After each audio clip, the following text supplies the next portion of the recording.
Right, we're on. Nice one. Still at IPA. Yeah, definitely. Got Hopper here. How is it, man? I'm all right, yeah. Feeling good. Nice to see you in person for the first time. I know. Pleasure, mate. Yeah. I know. No, it's good. So, how's your day been? Very good, yeah. I'm in some good form at the minute, so I'm quite happy. I've come into this event probably, I would say, like my best preparation. I think that's the best way I can put it. I've said to people before I came, like, I actually feel really like relaxed, and it's the first time I've ever not come with like built up anxiety to an event. Yeah. I don't know whether that's because, well, I think it is because I put a lot of time into it. Obviously, working a little bit with yourself and doing a lot of stuff off the table as well. But also just coming into this event knowing, obviously, I've just turned pro this year. I'm kind of feel like, because I'm the underdog, I'm happy with that. And I don't know, but like at the minute, I don't feel like I can lose. So it's like a good mixture. Do you know what I mean? I think you've got such an advantage, though, because you know we've both been. Like myself, obviously, you've spent your entire working life working in elite sport. Yeah. You know, which is such a profound advantage, you know, over, you know, obviously, you know, the rest of the room. So it's got to give you an edge alone. Yeah, right? I would say so. Yeah, I think obviously being in the environment, which is always very, you know, high energy, you've got a bit of pressure on yourself to perform because you know, coaching good players, you know, as you know yourself, it does put a bit of pressure on you, doesn't it? And naturally, I'm used to that, so. I always struggle converting it though to pull because it is very high energy. You know, you're like at it, like come on, you know, you're getting them going. But this game is totally different. You've got to know how to tone it down instead of up. So I think that was the biggest switch that I've had to try and make it myself. So, but yeah, no, I think with the pressure of the environment, I'm quite happy with it. You know, and I'm getting used to it now. So. Yeah, it's fun. I'm looking forward to this year and looking forward to the next round, to be honest. Can't wait to get back on. I know, it's a nice feeling. I never used to say that. I used to be like crapping myself, so it's a good feeling. Mate. Well, you've just been showing me like the stats for the game, so come on, share. Yeah, so I've won 7-4, I think 7-4, 7-4, and I've just had 5 off the break, so 5 dishes in 7 wins, and really I should have had 6, and the other one was the first visit, so I've not really missed the ball, which is a fantastic feeling. And even against yesterday, I mean, just for context, yesterday I played Dan Davey in my first pro event. I went 6-1 up. I felt amazing. 6-1 up against Dan Davey. I know, and he's like obviously gone world final, hasn't he? This year, just gone. Right, so that was like special in itself. And then, bless him, he went to the toilet. Must have bloody got the devil on me or something because it just went completely wrong. Like I weren't missing it. Just no cannon were working. But yeah, no, listen, even just getting there, like I know I can be around him, and I think that was the biggest problem I had is not trusting myself. But like say with your work, it's like looking at stuff what you say, it really makes you feel like you can just be with them players. I don't know how to explain it, but like you know, sometimes you're looking up to them, but now I feel like I'm there, but not. I ain't really performed there yet. Does that make sense? But mentally, I feel like I've got it over him definitely. Just trusting that something inside Ryan's got this. Yeah. You know? And the biggest lesson I learnt off you, and I'll stand by this, and I've been telling everyone the same, is not to care. Like, do you know that non-care attitude, mate? Honestly, it's working a freaking dream. I'm not even gonna lie. Like, it's good because you come here, you just got a free roll. It's mint. Like, I don't feel like if I win, I win. If I lose, I lose. Yesterday after Dan's game, 10 minutes it went. I was frustrated. The break let me down. It felt like the break killed me. But then 10 minutes gone, I'm like, who's going to remember that? No one's going to look at. They might look at it and go, "Oh, Ryan's lost," and then that's it. It's a passing thought. No one looks into it enough, do they, to know that? So. I love how you term it. I mean, I would say it's not so much no care, it's more that we're passionate about performing. Yeah. Like you know, not the result, not outcome. You know, about like us performing and we do X, Y, and Z, this, and this. And obviously, like you know, like for you, obviously, like the food and water intakes. You know, you were doing all that already. Yeah. Because like, you knew all about that, but for most of the players, obviously.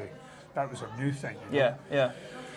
But it's been just, I've loved today, personally. I think it's just been absolutely. I know, I need to do more of it. Oh, definitely, So different in the flesh, isn't it, I suppose, for you and what you're doing, so. Yeah.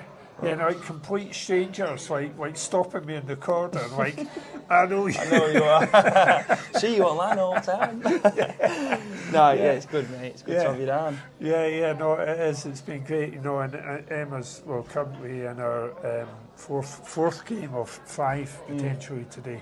It just strikes me, because obviously you know about this stuff, like, it's like, it's such a long day. Yeah.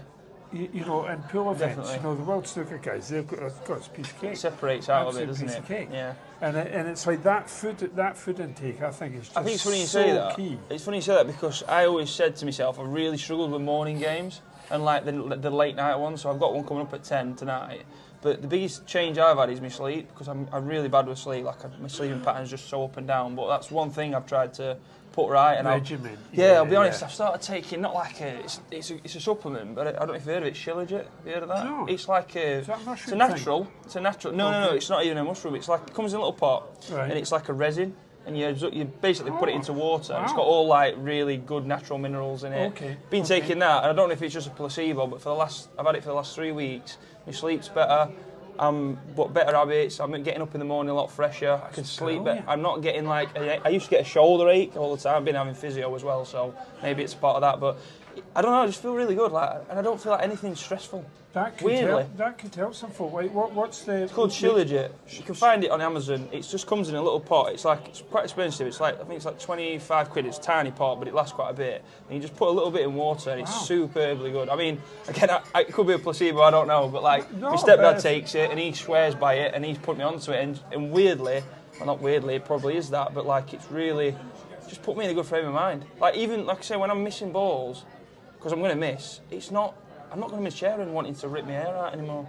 But whether that's because of that, I don't know. But you've got to put maybe a bit to it. But have a look at it. Because you're sweeping better, though. Like, obviously, your mood's got to change, right? Absolutely, yeah. Everything's better. Relationships are getting better. You know, just like how I am with myself, even in work. Like I say, I think when you change your actual lifestyle, you know, and you talk a lot about that, don't you? It's not just what you can't just turn up at an event and then your lifestyle, which is 99% of your time, is terrible. That'll get you, it'll bite you in the arse when you come here. So I've got to make sure that's correct, in my opinion, first, and then I come here, and this is the first time I'll honestly say I've ever felt as good as I have. So, you know, whatever happens on the table happens, but I know I'm going to put my best in, and it's shown in that last game, to be fair. So I'm happy it's actually come to life a little bit. You know what I mean? No, that's great. It's really cool to see. And obviously, you're heavy into mindset, because obviously you've got your podcast, Game Within a Game. Yeah, that's right. Right. And I've been watching that. It's just been awesome. Really good job. Yeah, I love it. Thank you. Appreciate it. It's been good. It's good to explore other people and see what their mindset's like. Because I think, like you say, we all have it, don't we? Whether we show it on the face or we keep it in a little bit. But everyone struggles with stuff, and also they're good at other things. So it's got to be an open topic, and I think it's important to talk about and getting insight off other people. Again, like yourself, like even my parents, my partner, like my mates. Everyone's got something what I think is beneficial to you. And you can take lessons to learn off. Yeah, you've got to be absorbent. I mean, like other players, obviously, I get on with Sheffield really well. Who you obviously had a chat to, and like just hearing like how he speaks and what he talks about, I take that in and I go, oh, that's a really good bit of advice actually. And you've got to be a sponge like that, because these are players who've, you know, like Sheffield's done really well the last 2 years, hasn't he? So I want to absorb what he's got to say, and then I can go, right, I'll nick that a little bit, and hopefully I chase you down eventually. Who you been practicing with? Well, I'm up in Sheffield, aren't I? So I'm like Doncaster way. Obviously, Murphy's Sports Bar, they support me, which is handy. And then there's also another club locally what's opened, and that's called Club Bays. I've got a lot of old boys. I don't know if you know, like Terry Hunt. He's part of like in the past, and Andy Elliott. They used to be on tour. They're a bit older now, like seniors age and masters age. But some top players down at my end. Rob Wilson, obviously. Rob Wilson's there. Obviously, you got the Murphy's lads. Just I think Tom Barley play with him a lot. Greg Davis. He's local to me as well. And then Ryan England, that's right. Obviously, I've been down to his place a few times. So there's never a short of practice partners. So you've always got good competitive practice. And I swear by that as well. Like, I think that's something, if I can give anyone advice on practicing, I think you've just got to play the best players as much as possible. I've never wanted to shy away from playing. I actually got excited when I played someone better than me. And I love it now. Again, this is why I like this year, because I'm always going to play someone who's technically better than me, and I'm like, right, I'm out you.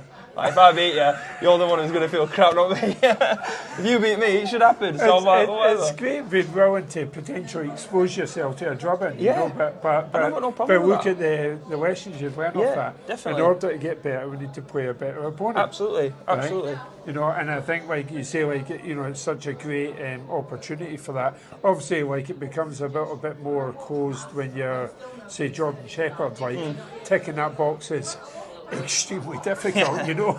And you're at Potsy or Mick Hill or somebody, you know, to try and always already to try and tick that box. But yeah, like you say, like you're jumping into people in order to get better, and you play a better opponent. Yeah. And I still think, like, what's your take? I mean, I think 50-50s, 50% solo, 50% match practice. Yeah, in regards to practice. Would you be around that? Yeah, I actually first, to be honest, and this is strange because mentally I could not practice solo before I started improving my lifestyle. But then the other day, this week actually, I've done it twice, which is very unique for me because I've never done it before. I've always practiced with players.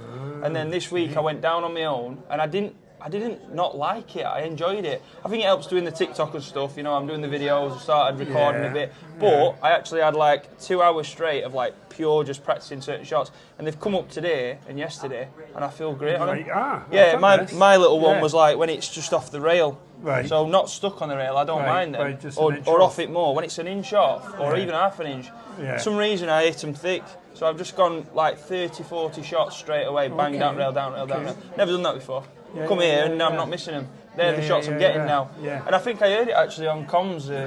Obviously Liam Dunster, everyone knows him, who's involved with pool, and he does it. If he misses a ball on a weekend, he goes on a Monday, someone said, and he practices that one shot. And I just thought, why not just nick that? If that can work, yeah, absolutely. But I mean, I think, like, as well, like for you, if you're starting to do more solo, you know, there's drills on the hub that Jordan Shepherd's been filming.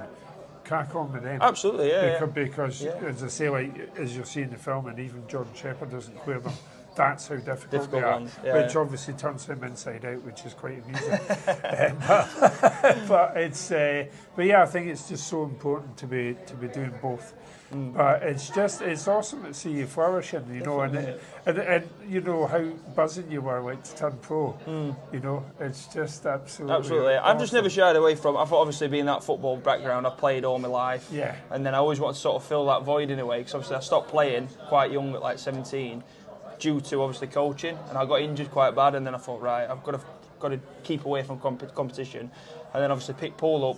I've played pool since, you know, I've been a child with my dad in pubs, and then took it a bit more serious at like 17, 18, played county, and that kind of gave me that buzz back that I needed. So obviously my striving force then, when I got back on tour, I was like, right, I want to go pro. Why not? Like, why would you want to just compete and like stay at one level? I'm just like, I'm always wanting to get better, and I feel like I've still got so much to learn, which is a great feeling because I'm happy and I'm learning. It's just the best. So end the season ranking. Yep. Where we're going to be. Obviously, it's 2 year in it, so after first year, I'm not going to be like a true ranking. It'll probably be second year. I get it, but I've set a target of like I'm trying to look at it round by round.